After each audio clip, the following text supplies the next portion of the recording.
우리는 별들의 물질로 만들어졌습니다. 이 한 문장에서부터 칼 세이건이 전하는 경이로움과 깊은 사유의 세계가 펼쳐집니다.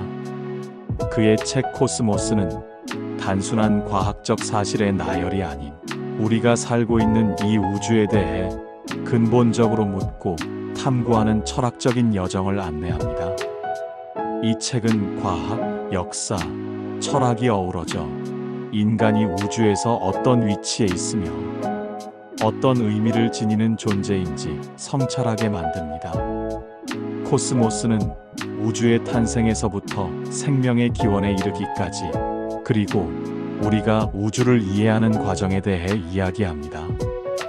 칼 세이건은 고대의 천문학에서 현대의 우주 탐사에 이르기까지 인류가 어떻게 별과 행성, 그리고 그 너머의 미지의 세계를 탐구해 왔는지를 차분하고도 열정적으로 풀어냅니다.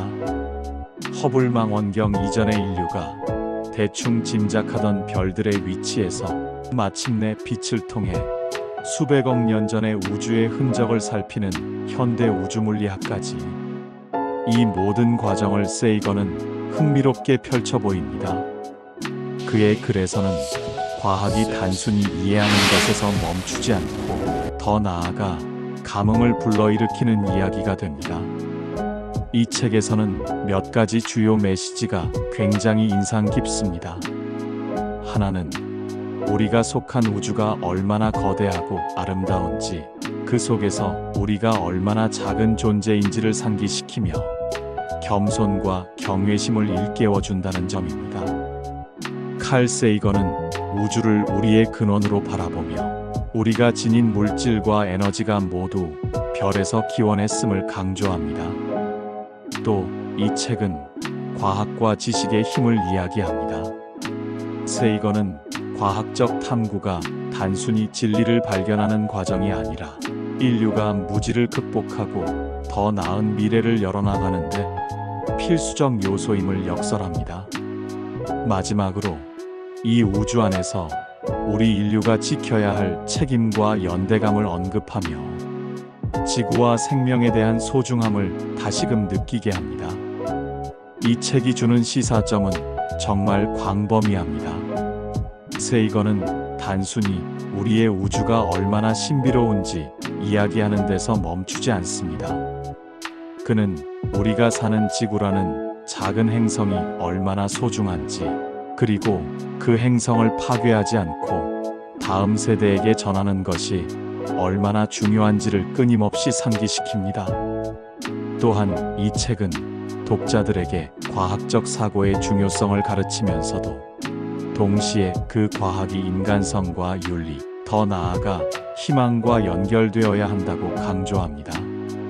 이는 캐릭터와 이야기 중심의 다른 책들과는 전혀 다른 감동을 줍니다. 이 책을 읽은 많은 독자들은 자신이 얼마나 부족하게 우주를 이해하고 있었는지 생각하게 되었다고 전합니다. 또한 우주의 광활함 앞에서 느끼는 인간 존재의 작은 위치가 어딘가 위안을 준다는 이야기도 많습니다. 특히 세이건의 글은 단순한 지식 전달을 넘어 마치 우주의 한 조각을 바라보고 있다는 착각을 불러일으키며 더 큰 시야를 갖게 합니다. 우주는 우리가 태어난 곳이자 우리가 돌아갈 곳입니다.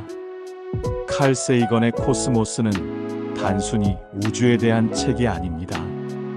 이 책은 우리가 어디에서 왔는지, 어디로 가는지, 그리고 우리가 우주 속에서 어떤 존재인지를 탐구하는 철학적 여정입니다. 지금 우리는 이 책의 핵심 메시지를 함께 살펴보겠습니다. 1장 우주의 광활함과 인간의 위치. 코스모스는 우주의 광활함을 상상하게 만듭니다. 지구는 태양계의 한 작은 점에 불과하고 태양계는 은하수 속의 작은 부분일 뿐입니다. 그리고 그 은하수조차도 수많은 은하들 중 하나일 뿐이죠. 칼 세이건은 이렇게 말합니다. 우리는 별들의 재료로 만들어졌다. 우리 몸을 구성하는 원소들은 오래전 초신성 폭발로부터 온 것입니다. 우리는 우주의 일부이며 우주는 우리 안에 있습니다. 이러한 깨달음은 우리에게 겸손함을 가르칩니다. 우리는 우주에서 특별한 존재일 수도 있지만 동시에 아주 작은 존재일 뿐입니다. 2장 과학의 힘과 탐구의 중요성.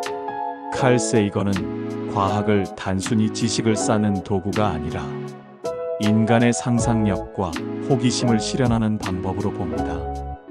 그는 과학이 우리를 미신과 무지에서 벗어나게 해주며 진정한 자유를 준다고 말합니다. 과학은 우리에게 질문을 던지고 그 답을 찾아가는 과정입니다. 이 과정에서 우리는 더 나은 세상을 만들 수 있습니다. 하지만 동시에 과학은 책임을 요구합니다. 우리가 발견한 지식이 어떻게 사용될지는 우리의 선택에 달려 있습니다. 3장 지구의 소중함과 환경보호. 코스모스에서 칼 세이건은 지구를 창백한 푸른 점이라고 부릅니다. 우주에서 바라본 지구는 아주 작고 연약해 보입니다. 이 작은 점이 우리의 모든 역사, 모든 사랑, 모든 고통을 담고 있습니다. 세이건은 이렇게 경고합니다. 우리는 지구를 파괴할 힘을 가지고 있지만 동시에 지구를 보호할 책임도 가지고 있다. 우리는 이 작은 행성을 지켜야 합니다. 그것은 우리의 유일한 집이기 때문입니다. 4장 인류의 미래와 우주 탐험. 칼 세이건은 우주 탐험을 단순히 과학적 도전이 아니라 인류의 생존과 번영을 위한 필수적인 과정으로 봅니다. 그는 우리가 다른 행성, 다른 별을 찾아 나서야 한다고 말합니다. 왜냐하면 우주는 끝없는 가능성의 공간이기 때문입니다. 하지만 동시에 그는 우리가 지구를 소중히 여기며 더 나은 미래를 위해 노력해야 한다고 강조합니다. 우주 탐험은 우리를 더 큰 존재로 성장시키는 과정입니다. 총평. 칼 세이건의 코스모스는 단순히 우주에 대한 책이 아닙니다. 이 책은 우리 자신에 대한 책입니다. 우리는 별들의 자손이며 우주의 일부입니다. 우리의 미래는 우리의 손에 달려 있습니다. 이 책은 우리에게 상상력, 호기심, 그리고 책임감을 일깨워줍니다. 우리는 우주를 탐험하며 동시에 우리의 푸른 점을 지켜야 합니다. 이것이 바로 칼 세이건이 우리에게 전하고 싶은 메시지입니다. 칼 세이건의 코스모스를 읽어보세요. 우주를 이해하는 것은 곧 우리 자신을 이해하는 것입니다.